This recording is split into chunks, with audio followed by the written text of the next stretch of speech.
দুদশক পরে আবার দুজনে একই মঞ্চে। রাজনীতির ইতিহাস সত্যিই বড্ড জটিল এবং সেই জটিল ইতিহাস ঘাঁটতে গিয়েই চলুন আজকে একটু মারাঠা রাজনীতির দিকে নজর রাখি। কারণ মারাঠা রাজনীতিতে বড় সড়ো পালাবদল, একেবারে 2 দশক সময় তারপর একই মঞ্চে উঠে এলেন উদ্ধব ঠাকরে এবং রাজ ঠাকরে। মারাঠি আত্মপরিচয়ের দাবি ঘিরেই মিটল দীর্ঘদিনের পারিবারিক দ্বন্দ্ব। বালাসাহেব ঠাকরের ছেলে উদ্ধব এবং ভাইপো রাজ, দুই ঠাকরেই একসঙ্গে এসে বার্তা দিলেন। যে বার্তাটা তারা দিলেন তা অত্যন্ত গুরুত্বপূর্ণ, অত্যন্ত তাৎপর্যপূর্ণ। দীর্ঘ 20 বছর বাদে ঐক্য রাজনীতিতে নতুন মাত্রা যোগ করল। দুই নেতাই কার্যত স্পষ্ট করে দিলেন যে তাদের মূল রাজনৈতিক প্রতিপক্ষ এখন বিজেপি। এই নতুন সমীকরণ মহারাষ্ট্রের রাজনীতিতে একটা নতুন অধ্যায়ের সূচনা করতে চলেছে বলেই মনে করছেন পর্যবেক্ষকরা। ঠাকরে পরিবারে 2 দশকের পুরনো রাজনৈতিক দূরত্ব যেন অবশেষে একটা সেতু বন্ধন পেল। 2005 সালে শিবসেনা ছেড়ে বেরিয়ে গিয়েছিলেন রাজ ঠাকরে, আর 2006 সালে গড়ে তুলেছিলেন নিজেরই একটি দল। তখন থেকেই দুই ভাইপোর মধ্যে ছায়া স্পর্শের সম্পর্কটুকুও কিন্তু দেখা যায়নি, আমরা দেখতে পাইনি সে ছবি। পারিবারিক কিংবা সামাজিক অনুষ্ঠান, সেখানেও দেখা হলে একে অপরকে একটু এড়িয়ে যাওয়ার চেষ্টা করতেন। কিন্তু শনিবার মুম্বাইয়ের জনসভায় একটা নজিরবিহীন দৃশ্যের সাক্ষী থাকলো গোটা মহারাষ্ট্র।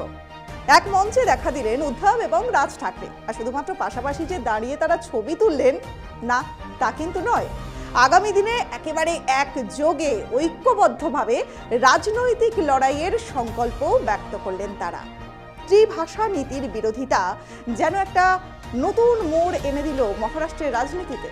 রাজ্য সরকার হিন্দিকে বাধ্যতামূলক করার উদ্যোগ নেওয়ার পর থেকেই প্রতিবাদে একযোগে মুখ খুললেন রাজ ঠাকরে এবং উদ্ধব ঠাকরে। এই নিয়ে প্রথমবার শিবসেনার উদ্ধব এবং মহারাষ্ট্রের নবনির্মাণ সেনা একই মঞ্চ থেকে প্রতিবাদ জানায়। চাপে পড়ে সেই সিদ্ধান্ত আপাতত স্থগিত করেছে সরকার।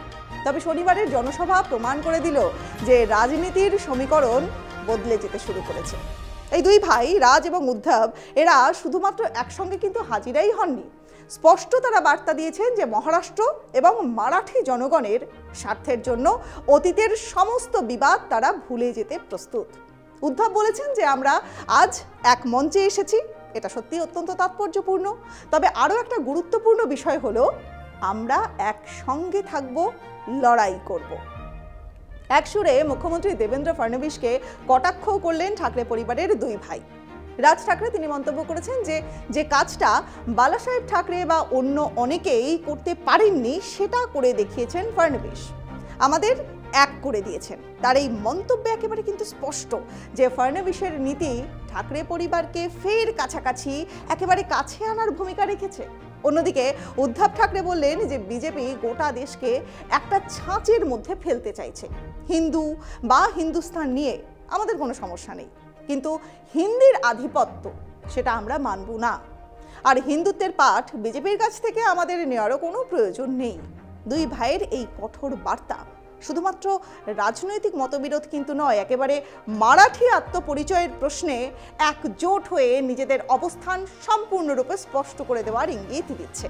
মহারাষ্ট্রের রাজনৈতিক অঙ্গনে একেবারে জোরালো জল্পনা যে এক্সটেন্ডেড মুম্বাই তার পুর নিগম নির্বাচনে একসঙ্গে লড়তে চলেছে উদ্ধব ঠাকরের শিবসেনা মানে উদ্ধব গোষ্ঠী এবং রাজ ঠাকরের মহারাষ্ট্র নবনির্মাণ সেনা। আসলে সদ্য সমাপ্ত এই যে বিধানসভা নির্বাচনে দুই দল মুখ থুবড়ে পড়ে। উদ্ধব ঠাকরে তাও কোনো মতে মুম্বাইতে নিজের রাজনৈতিক ভিত সেটাকে ধরে রাখতে পেরেছেন, অথচ রাজ ঠাকরে পর্যন্ত নিজের ছেলেকেও জেতাতে ব্যর্থ।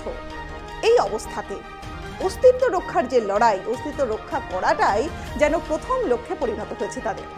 দুটো দল কাছাকাছি এসেছে, তাই দীর্ঘদিনের এই যে পারিবারিক দূরত্ব এবং রাজনৈতিক মতভেদ ভুলে ঠাকরে পরিবার ফের আরও একবার এক ছাতার তলায় একেবারে একত্র হয়েছে। এমন সম্ভাবনা এখন মনে করা হচ্ছে যে এই সম্ভাবনাটা অবাস্তব বলে এখন আর কেউ মনে করছেন না, তারা মনে করছেন যে এই ধরনের ঘটনা বাস্তবতারই লক্ষণ।